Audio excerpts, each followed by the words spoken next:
How you doing, my fellow Pokemon trainers? My name is Pokeballer Luke, but you could just call me Luke, and today I have a pretty special Pokemon Go tutorial for you guys. Now, Pokemon Go has been out for a few days, and it's been pretty awesome so far. I've been enjoying the hell out of myself, been going out catching Pokemon, going for walks with my brothers, and I see a lot of people on Twitter struggling for items. So today, guys, I'm going to be bringing you a short tutorial on how to get more items, how to be more efficient with your items in Pokemon Go, and it's all pretty simple, honestly. So the items that you can find while you are out exploring are Pokeballs, of course. You can get eggs, and there's 3 different types of eggs. There's a 2-kilometer egg where you have to walk 2 kilometers to hatch it. This will give you a common Pokemon such as a Caterpie or a Weedle. There's an uncommon egg which will give you a more rare Pokemon such as maybe a Mankey or a Sandshrew. And then lastly, there's the rare egg, which is 10 kilometers, which is a ton that you have to walk to hatch, but it'll be worth it because you'll get a rare Pokemon such as Dratini. Additionally, you can also find potions, and the rarest of all is revives. And those are the 4 main items you can find while out in the wild. On screen right now, you guys can see my personal inventory after playing for only 2 days. This game has only been out for 2 days so far, and I have all these items. I have over 30 potions, over 20 revives, 3 incense, and over 100 Pokeballs. And I'm here to tell you how you can get this for yourself. Now, the trick is Pokestops. Now, obviously, you guys know that Pokestops are where you find your items in the wild, but what you may not know is that Pokestops will recycle every 5 minutes. So every 5 minutes, I can revisit the same Pokestop that I just went to, and therefore I'll be able to get more items from it. Now obviously we don't have time to just be waiting around all day and waiting 5 minutes until it resets, plus sometimes it glitches out and you don't really get anything. Hopefully this will be fixed in future updates, but I digress. Now a lot of you may be upset because maybe you don't live around that many Pokestops. I've seen a lot of people living in more rural areas and they only have like 1 or 2 Pokestops around. Now on screen you can see 2 images that show all the Pokestops I can see from my house where I live. Now fortunately for me, I live in a city, and the key to finding more Pokestops is to be in a city. Now I know what you're thinking, so just hold on for 1 second. Anyways, the reason that there are more Pokestops in cities is because cities are more populated with more people, so obviously they're going to spend more time going into a bigger city and adding more Pokestops for different attractions than in a random neighborhood. So you can take your own time to do a few of these strategies I'm about to tell you to help you get more items from Pokestops.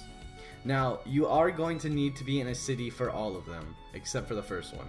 The first strategy is basically just take a walk. If you live near 1 or 2 Pokestops, take a walk around the block a couple times. Go to the Pokestop, take a 5-minute walk, come back. And while you're taking a walk, you can either find new Pokemon to catch, or hey, you can even hatch an egg. So you're not wasting your time, plus you're outside being active. Bring a friend with you, take them on a walk with you. It'll be fun, and you'll be able to get more items, and you'll be able to catch more Pokemon. Next, and this is a pretty big one, which I've seen a lot of people talking about on Twitter. Play Pokemon Go in the car. Now, I must tell you, I do not want you guys to be driving playing Pokemon Go. That is dangerous, not only for you, but the people around you, so please don't do that. I don't want to be responsible for anyone getting hurt. But if you are in the passenger seat, feel free to have Pokemon Go opened up the entire time. If you're driving through a city, there will be so many Pokestops and you can just get them while you're driving by. Just quickly tap them as soon as they open up. This will save you a lot of time and it will get you a ton of items. So next time your mom asks you if you want to go to the grocery store with her, maybe you should say yes, because on the way there, you're sure to get at least 20, maybe 30 Pokeballs even, along with other cool items like revives and potions. The last one is basically a mix of the first 2, and that is just take a walk through the city. If you're walking through the city, you'll find gyms, you'll find Pokestops, and you'll find Pokemon too, and you'll be hatching your eggs while you're walking. It's basically killing multiple birds with 1 stone. Or should I say killing multiple Pidgeys with 1 stone. Now, I feel bad because this is kind of limited. A lot of us don't live near a city, and I'm sure a lot of you viewers watching are a little bit too young to be able to go there by yourself. But if that's the case for you specifically, just tag along in the car whenever you can. Whenever your parents are driving somewhere, just tag along. You'll be able to hit tons of Pokestops on the way. I cannot stress how fun it is to play Pokemon Go when in the passenger seat of a car. It's insane. Now, there's other cool items such as incense and incubators. Now, so far I have not seen a single one of these at a Pokestop, and I'm fairly certain that you can't get these from Pokestops. So to get these, you're either going to have to level up or buy them. And let's be honest, no one's going to buy anything from Pokemon Go, hello? So just level up. On level 5, you'll get an extra incense, and if you still have your first 2 from the beginning, you'll have 3. You also get another incubator, which you can use to help hatch your eggs more efficiently. And just a small little tip before we go, I definitely think you should save your incense for later. You start out with 2, and like I said before, you'll get a 3rd on level 5.